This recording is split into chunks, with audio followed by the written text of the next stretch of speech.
Thank you very much, Paola. Good morning, everyone. My name is Marco Sammicheli, and I'm curator of Design, Fashion and Craft Department of Triennale, and I'm also in charge of Museo del Design Italiano.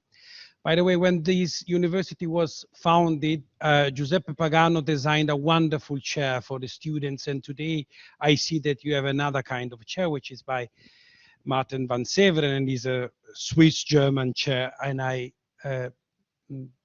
bet that is much more comfortable than the one that Pagano designed long time ago.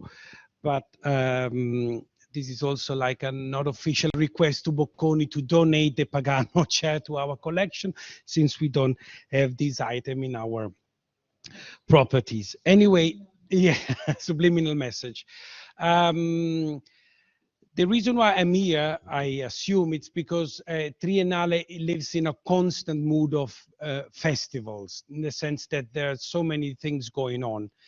But before this, I assume you've been to Triennale, right? Very fast survey. How many of you have been to Triennale for a birretta or an aperitivo? Many? Okay. How many came for lectures and public programs? Okay. How many for traditional activities such as exhibitions? Okay, you surprised me.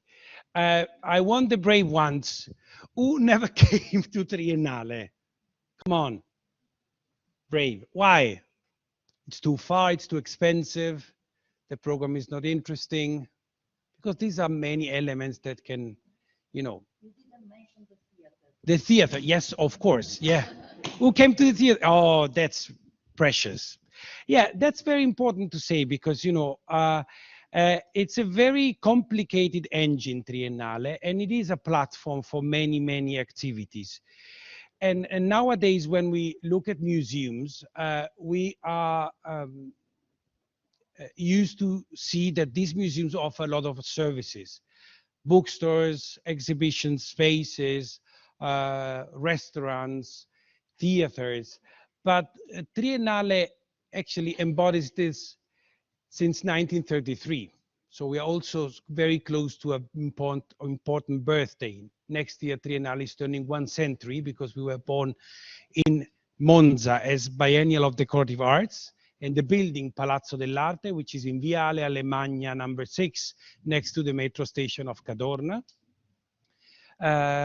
turned 90 years.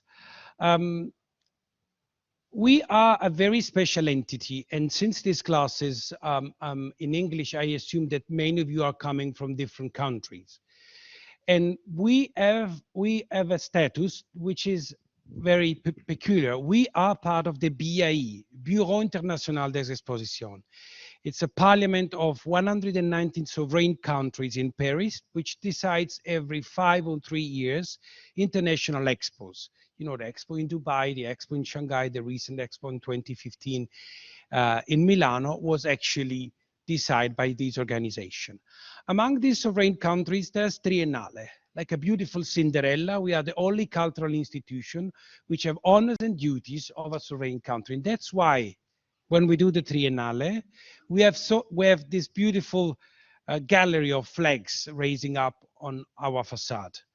At the moment, we have the 23rd international exhibitions with more than 23 pavilions, and each of these pavilions is arranging a series of public programs, of events. And this makes Triennale very livable and very hectic at the same time. I'm trying to, let's say, underline aspects that make Triennale a platform for festivals, because the reason why we are here, it's a launch of a book that tells how interesting can be a festival in terms of generation of contents, of activities and possibilities for a territory. But Triennale is not a festival, it's an institution, it's like deeply rooted in the city of Milano, and is devoted to creative disciplines related to architecture, design, fashion, craft, performing arts, visual arts, and photography. And according to our program, we have traditional formats, like an exhibitions, like plays in the theater, but also performances and activities in our garden. Actually, the garden is something that really changed our life during COVID and after COVID, because we couldn't open our space, our building to the audience, but we could arrange a lot of events outside.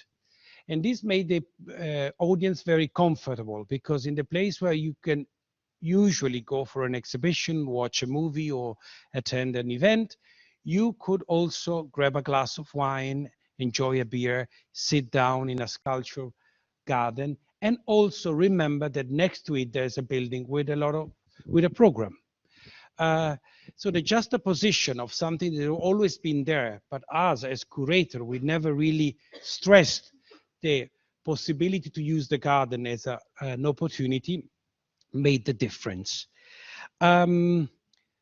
What else it is characteristic of Triennale that might probably be different compared to other museums such as Guggenheim or Victoria and Albert Museum? It's that once you are there, there's always an offer of culture for free without paying any ticket, which is very important since we are a public institution. I mean, not really true. We are a peculiar private foundation with partners which are, the majority are public. The state, the region Lombardy, the City Hall of Milano, and the Chamber of Commerce. This characteristic is a commitment to us as curators, that what we arrange needs also to be very accessible to different targets. The Design Museum, which the sector I run, is devoted, yes, to design. So there's a lot of lamps and sofas and graphics and kitchen tools, but it is a survey of material culture. And that's also an aspect that makes not only Triennale, but the city of Milano a unique case studies in the panorama. Because in this territory, the brave, let's say a combination of two factors, brave entrepreneurs and genius minds, made function an everyday tool. That sounds like a very abstract statement, but if we think of tables, chairs, lamps, technological tools, are always at the beginning an idea that comes into a project that becomes a mock-up that then becomes a product that then can be launched in the market. So Design Museum, it's basically this. And every time I receive delegations or I welcome visitors, the first reaction is, oh, this is an item I do have in my apartment. Oh, this is a sofa that my grandmom was used to have. And I never say, oh, no, don't say this. This is a piece of design. No, I always say, yeah, that's a good start.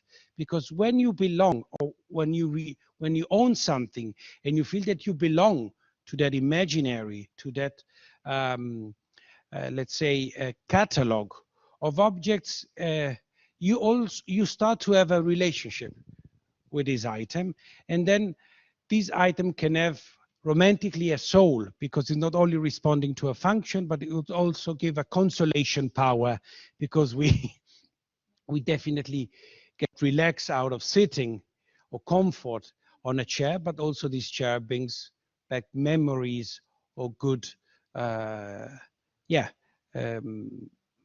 memories of lunches and dinners or studying sessions when we were sitting around the table looking at books or reading at books. I have to be very honest. It was kind of a shock today coming back to university, because I usually teach at Politecnico, where the environment is, let's say, not so accurate as it is here in Bocconi. So I was like, wow, is this an hotel? Is this a is this a university? Yes, it is a university with very nice standards. So I also been to the new buildings. I've been there swimming also. Yeah, so I've been there to a fashion show. So it's a very versatile venue. Um, but yeah, that, yeah, I assume. Yeah.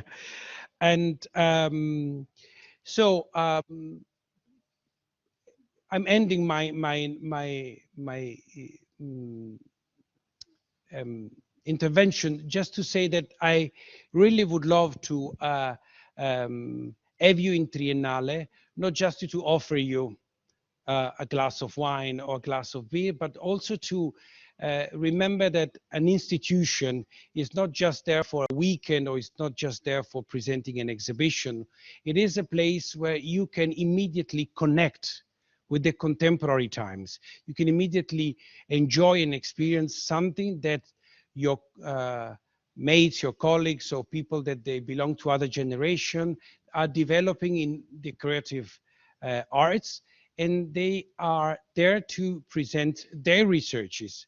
And as you are young researchers in your studies, visiting a museum is not just a way to receive culture, but also to exchange culture. And that's also the everyday life of a profile like mine, that we import culture, we invite institutions to arrange exhibitions, we do design exhibitions with them, but we also export exhibitions. For example, at the moment, Triennale just opened an exhibition in Brazil. Is there any students from Brazil or South America? No, none. Because these countries have a long tradition on exhibiting in Triennale, but in the past years, they actually got, I don't want to say lazy, but for strategic or specific national reasons, they didn't come to Triennale. And so we go to them and we explain how Triennale in the last 100 years developed in terms of language, formats, researches, and possibilities on how to tell not just an history or a story, but just to tell a story about contemporary times. So my invitation is to come and join Triennale in Viale Alemagna and see how, on a daily basis, life can be uh, with culture in a mood of a festival. My last quote is about Ettore Sozzas, which was an amazing architect and designer. In 1972, after a major exhibition at MoMA, New York, called Italy New Domestic Landscape, developed a series of drawings and sketches called Il Pianeta come Festival. And he thought that the planet was actually a place where a chain, like a connection of festival or of activities, could have been an experience on how to learn and how to live better. Thank you very much. Thank you.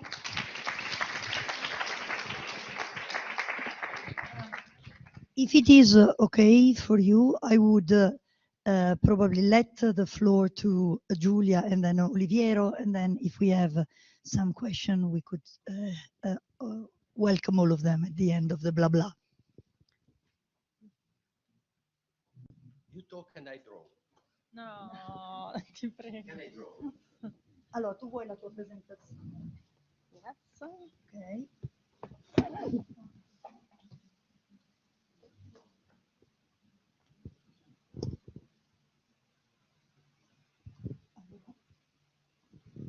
Schiaccia qua. Ok, Freccino e non si sposta. grazie mille.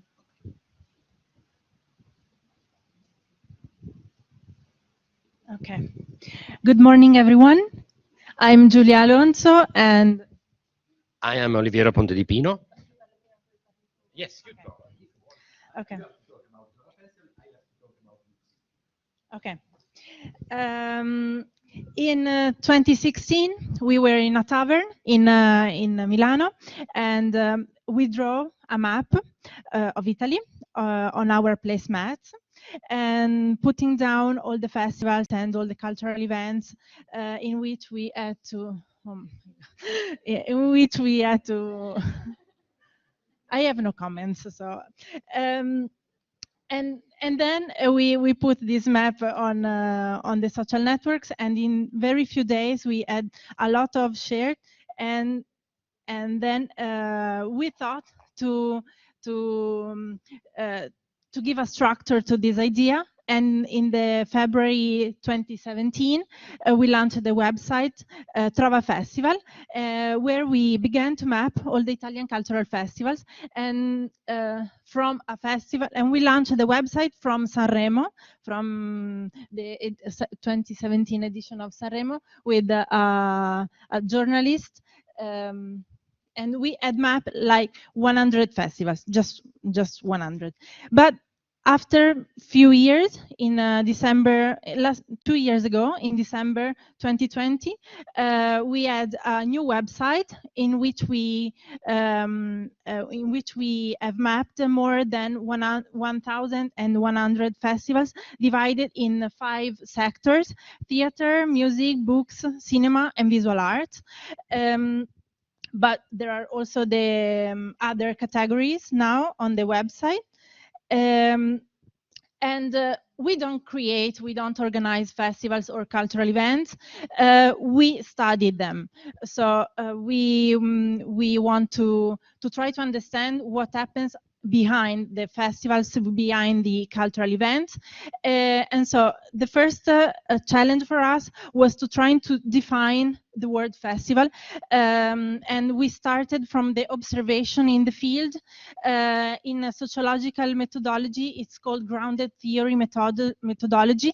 And for us, so there are a lot of definition of the word festival, but for us, for Trova Festival team, the word means an event based on the subject of the event, the duration and the frequency of the event, and the continuity and the localization of the event. These are the main important things to be considered for us a festival.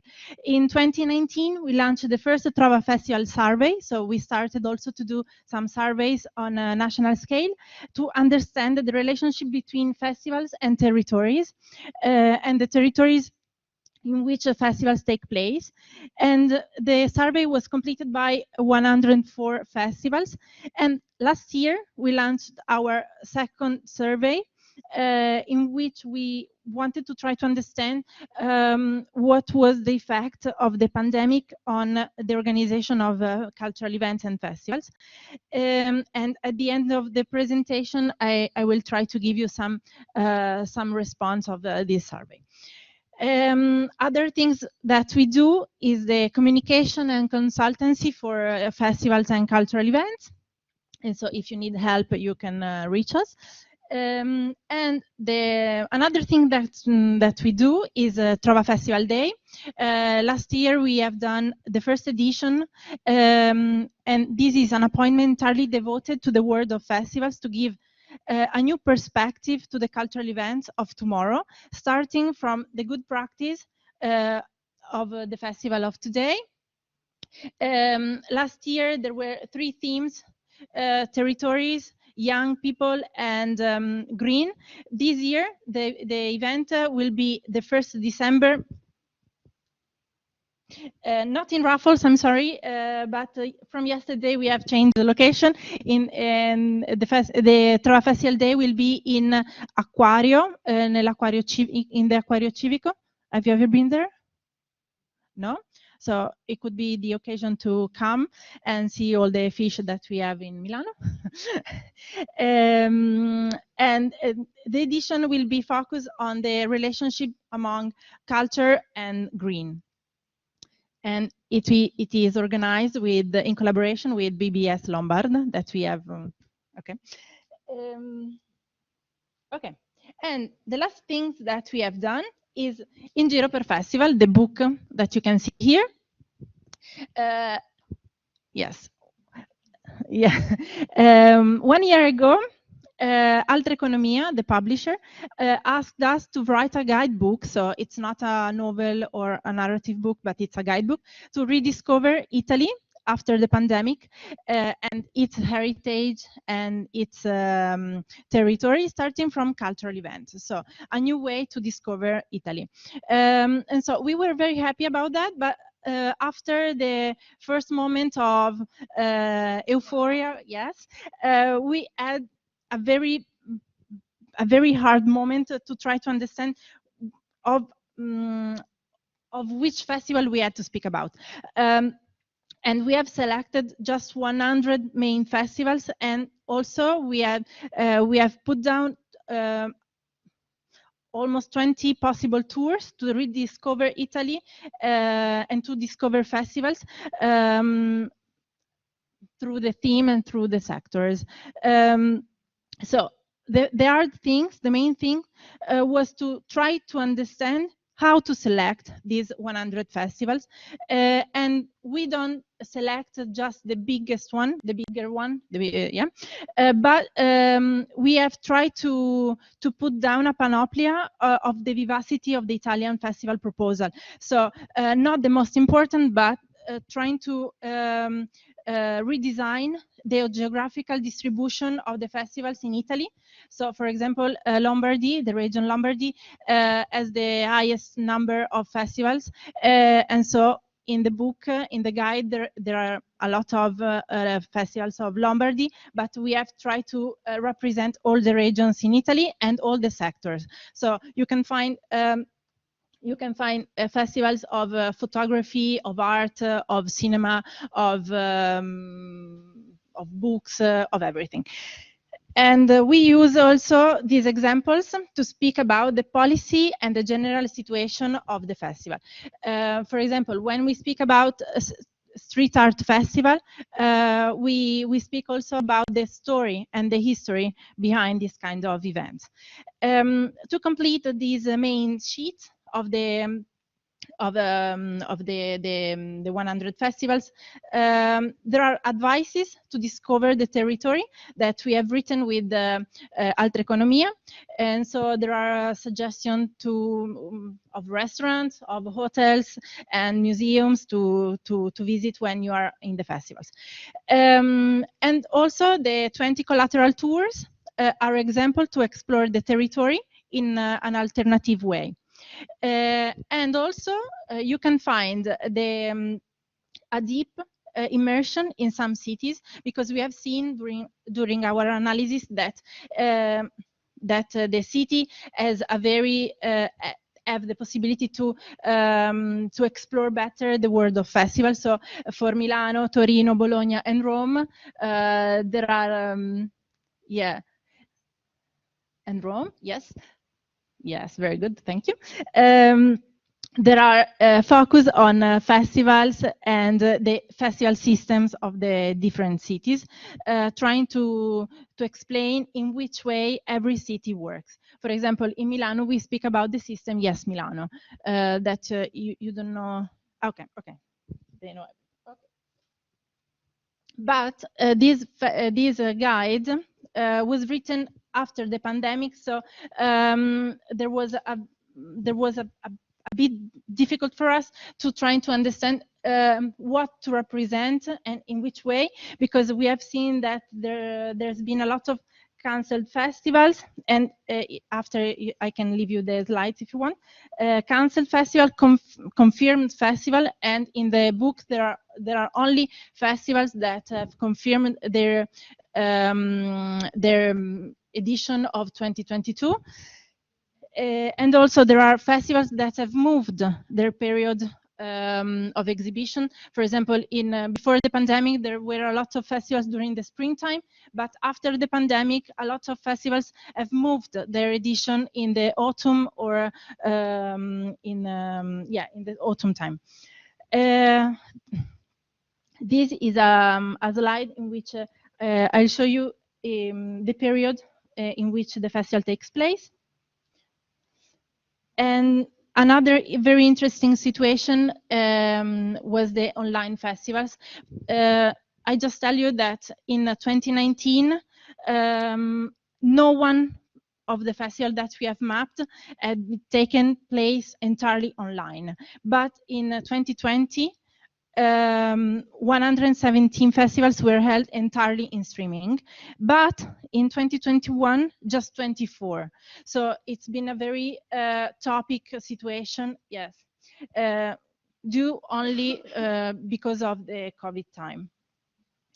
And after the pandemic, the survey that I was talking about before, we have launched last November, so in November 2021, a survey trying to understand the format of the festivals and in which way the festival was changing after the pandemic. And what the festivals have learned from the pandemic situation, and in which way the relationship with the territory has changed during the last 2 years. We have seen that the use of the digital system has helped for spreading and for reaching people very distant from the festival.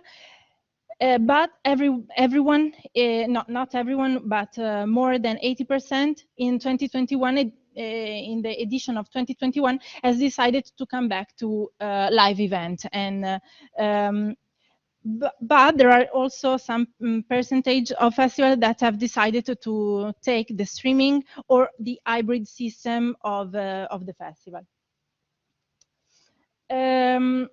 Speaking about the new audience reached during the pandemic period with the online edition. According to the survey, the main reason to keep streaming was the possibility of reaching a wider, I was saying, for the next edition. And at the question, the festival has seen a change in the audience with the use of digital. The most said yes. We have reached a wider audience, and in 2021 edition, digital has served me for wider the audience, but also to testimony the presence of the festival during the pandemic. So we are still exist, we are still here, we are still working, and also to take the relationship with the territory and with the audience. Another data that we have seen during the pandemic, that more or less 150 festivals didn't say anything during the pandemic. So if you go to their website or their social network pages, you don't see anything. You see just the 2019 edition. And so this is a problem about the communication and the relationship with the audience and with the territory. The festival audience, according to the survey, a high percentage of audience comes from the territory in which the festival takes place, and we have seen that both in the survey of 2019 and in the survey of 2021, where more than 60% of the audience comes from the territory where the festival takes place. And also, at the questions, how many of the people who worked for the 2021 edition of the festival come from the territory where the festival takes place? Almost 70% says that more than 50% of the workers of the festival comes from the same place of the festival, and the answer was quite the same also in the survey of 2019. And in 2021 edition, how did the festival dialogue with the territory was, and the answer was in majority to involve, yes, of course, the structures like hotels and restaurants and so on. And the last thing, and then I leave the stage to Oliviero. Cultural festivals are initiatives thought to promote a community in cultural development. According to the European Community, festivals represent a strategic cultural and social investment. In Italy, this sector developed remarkably in recent years, and we can speak about that for a lot, but with the multiplication of events in all Italy. This great success was also due to the growth of so-called cultural tourism. And one of the reasons is that festival traditionally fulfill several functions. The first one is the reputational that festival can create to the territory in which the festival takes place, because a festival communicates a precise image of its host location. We can think about Sanremo or Sant'Arcangelo. Attractive for national and international audiences, many Italian tourists resorts aim at offering shows and meetings, attendees a wide range of additional entertainment opportunities. For example, I think to the ROF Festival, there is the Rossini Opera Festival in Pesaro, nelle Marche, in the Marche region. And they could be also a social aggregation system. So a festival is about sharing common needs, public places, allowing people to regain possession of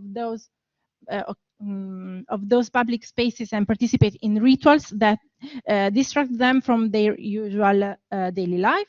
And then they are opportunity to rediscover or discover the territory in which the festival takes place, so the cultural tourism. And also they could be urban and territorial regeneration. Yes. Some festivals are designed to cast a new image on host locations in order to give them a new identity or to rediscover a forgotten one. And I leave the stage to Oliviero. Thank you. So it's very difficult because now I have to draw and to talk. I add just one thing to what Giulia said, just that I can introduce Bookcity. One of the very interesting things in this job that we made, and I think also in the book, is that we find that festivals have a lot of, and cultural events have lots of differences between them, and they give lots of possibilities to people who have a good idea. Some of these festivals were born because a man, had an interest, a passion in something, and built a great festival that now has 100,000 people attending every year. One, for example, is Ferrara Buskers, which was born because a guy saw policemen giving a fine to a busker, a man who was playing music in the street, and he said, I don't want my town, my hometown, to find people who play music in the streets. And this festival now is one of the bigger music festival in the world. Another very big festival is Porretta Blues. If you go in Porretta Terme, which is a town on the Apennines over Bologna, streets and parks have the names of the great bluesmen from America. If you go to Giffoni, which is a very small town in southern Italy, it has the bigger festival for cinema festival for young audiences. You have young people coming from all over the world to see movies. They are connected all over the world, and movie directors go there and they said it's the best audience I ever had. Young people in there. And it's 3 festivals that were born because a young man, a young woman decided this is what I want to do. A lot of these festivals we are talking about were created by small associations on the territories. Some festivals are big institutions, the Biennale in Venice, which is one of the older and bigger cultural institutions in the world.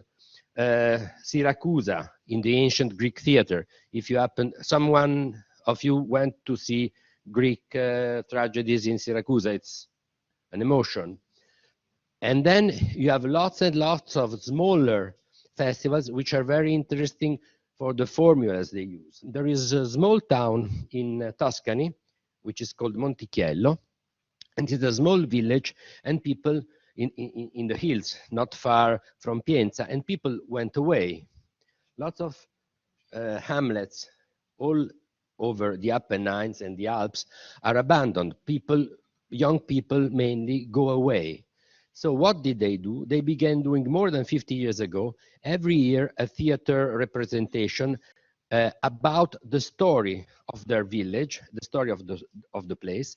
The result is that this village is very famous.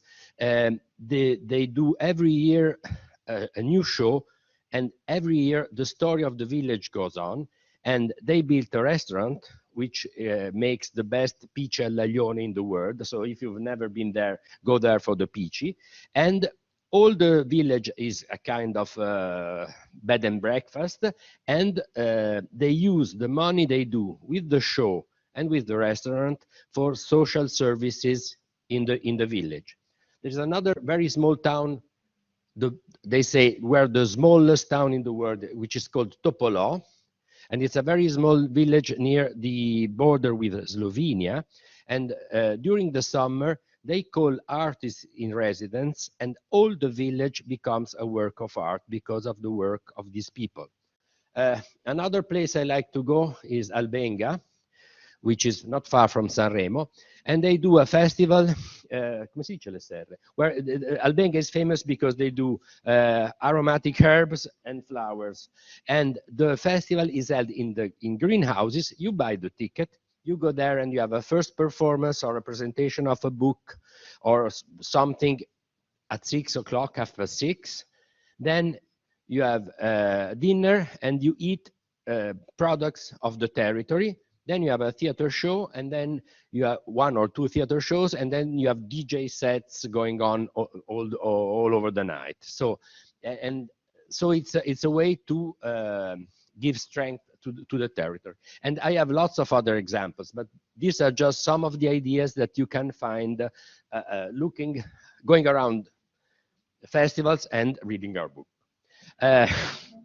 Second thing I have to say is about Bookcity Milan. I changed the color.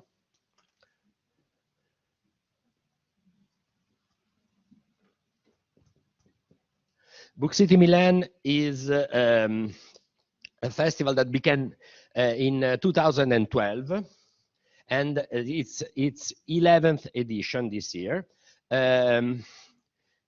It has this year 1,400 events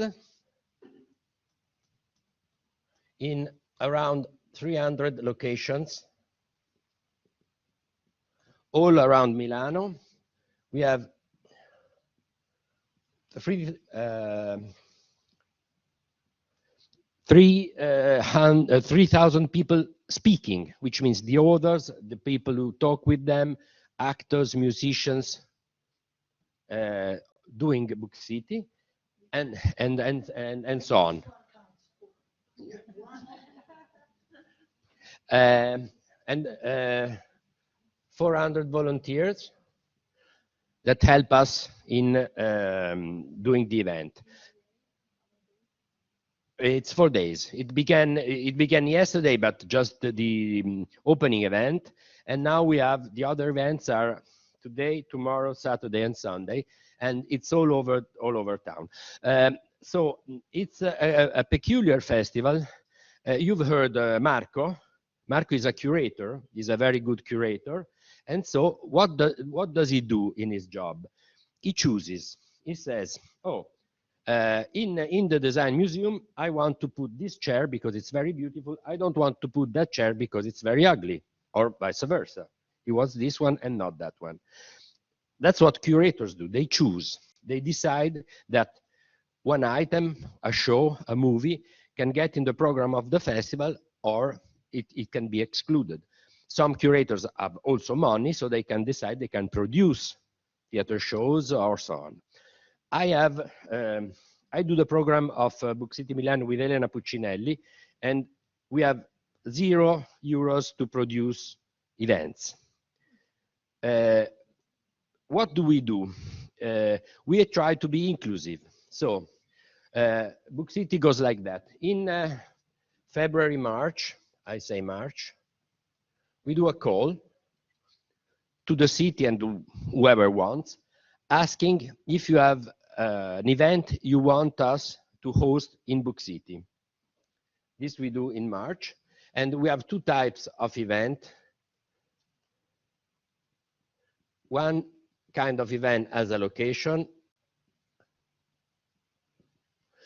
For instance, this event is in the program of Bookcity and it's hosted by Bocconi University.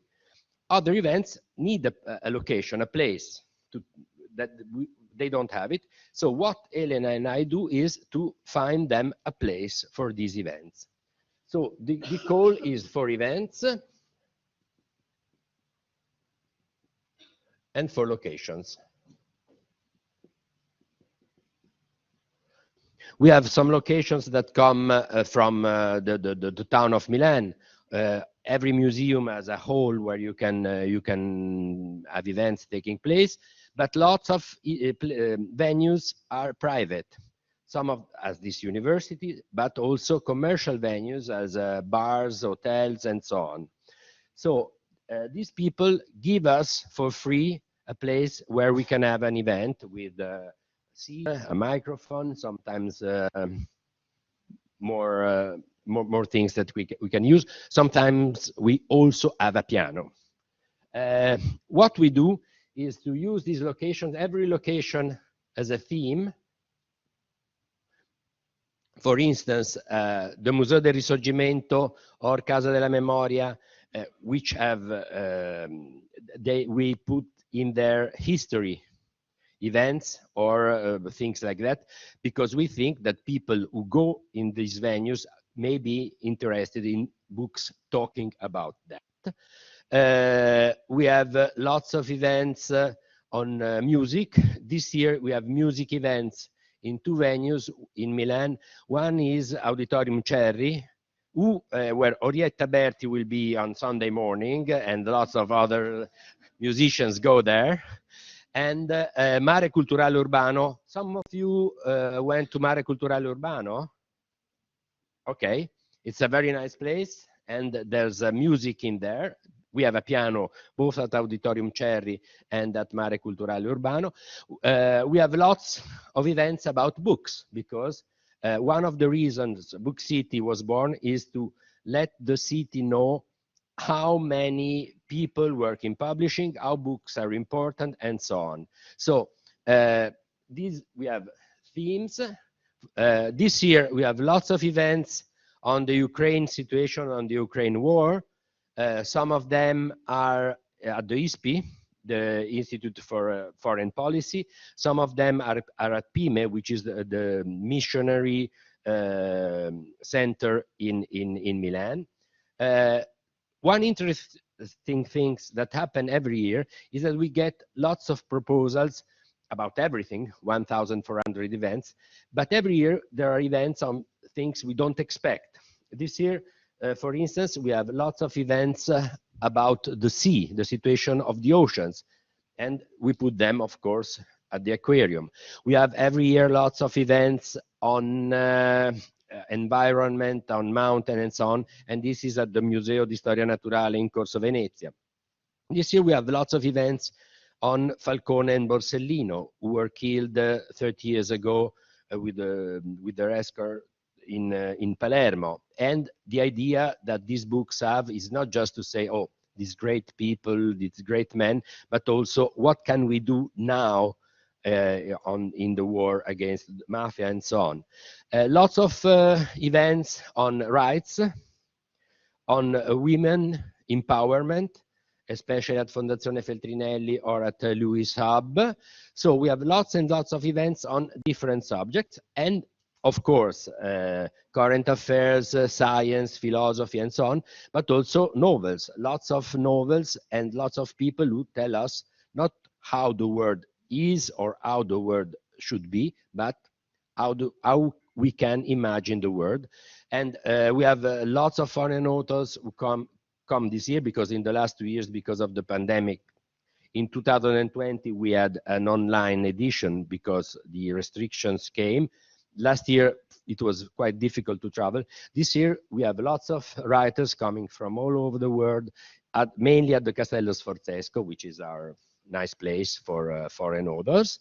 And last thing I will, so the idea is that Bookcity is a great platform where we try to put together publishers, private sector, foundations, associations, and so on, authors, readers, and the venues where Bookcity takes place. Of course, 300 locations, it means that you have a Bookcity event everywhere in Milan. It's not just the center. Milan is a kind of bicycle wheel, if you've seen the map. And usually cultural activities were in the center of the town.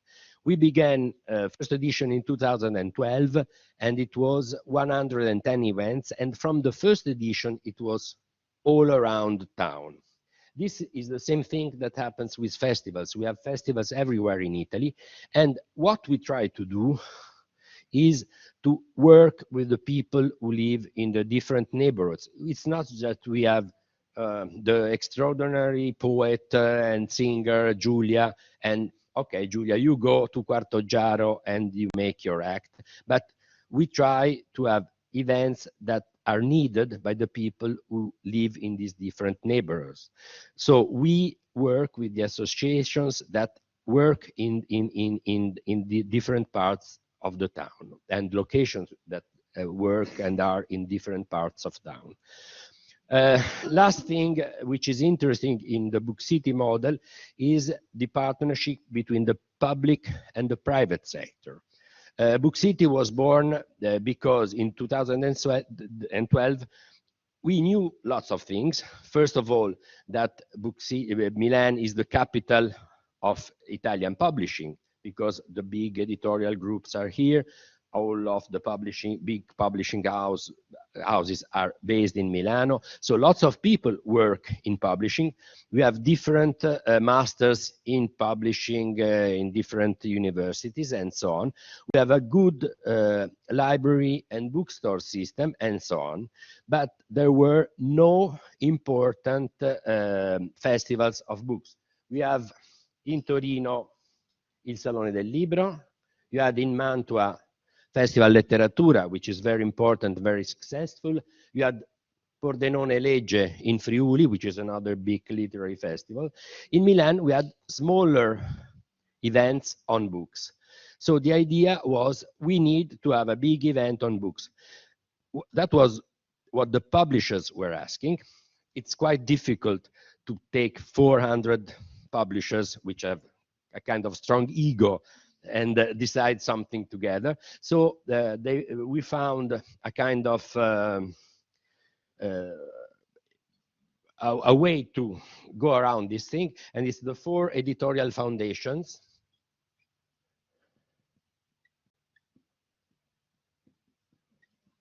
which are in some ways linked to the big publishing groups in Italy, but are independent from them. They're no-profit organizations, while publishers are profit organizations. So please buy the book.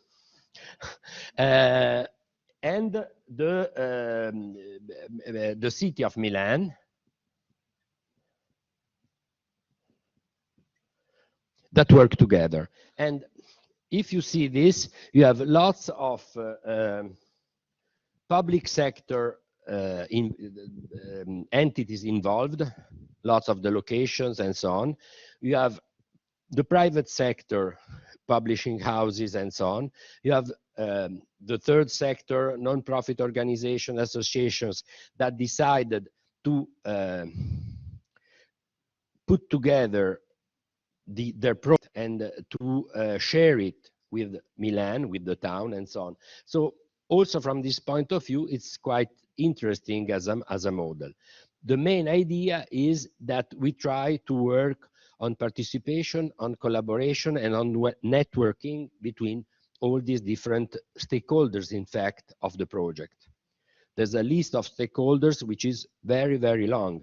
It involves hundreds and hundreds of subjects working together at Bookcity Milan. That's it. Thank you very much. I think we have time for a question, if anybody has any for any of our guests. No question, no comment.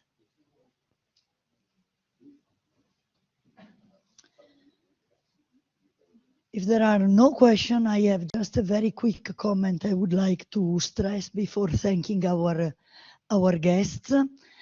I was quite impressed by Giulia's presentation. I just would like to highlight one thing. We call them festival, but then there is an incredible variety of initiatives.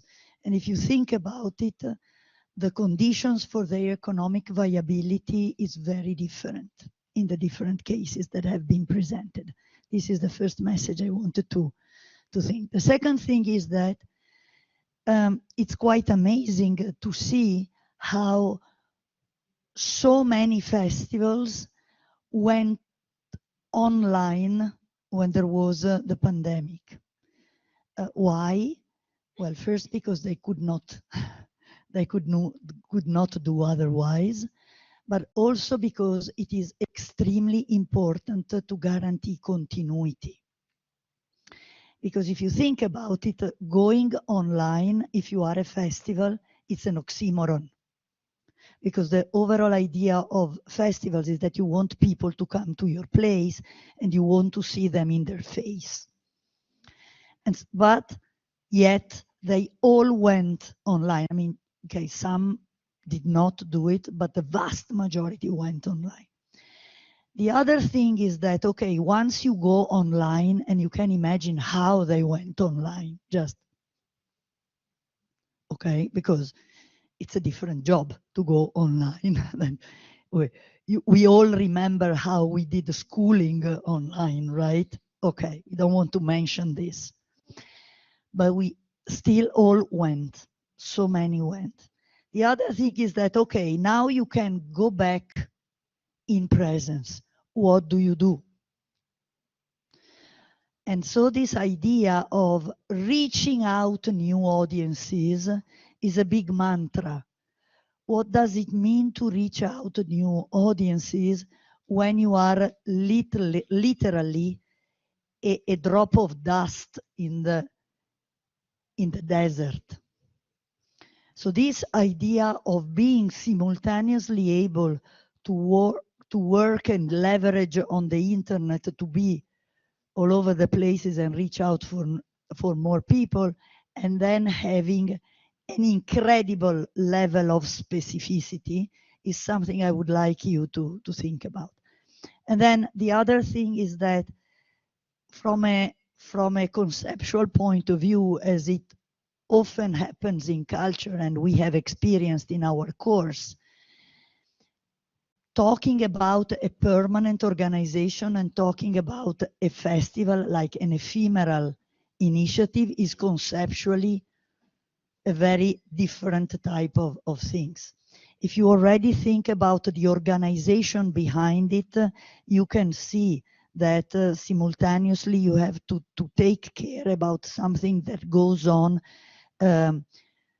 365 days a year, and then something that is on, off, on, off.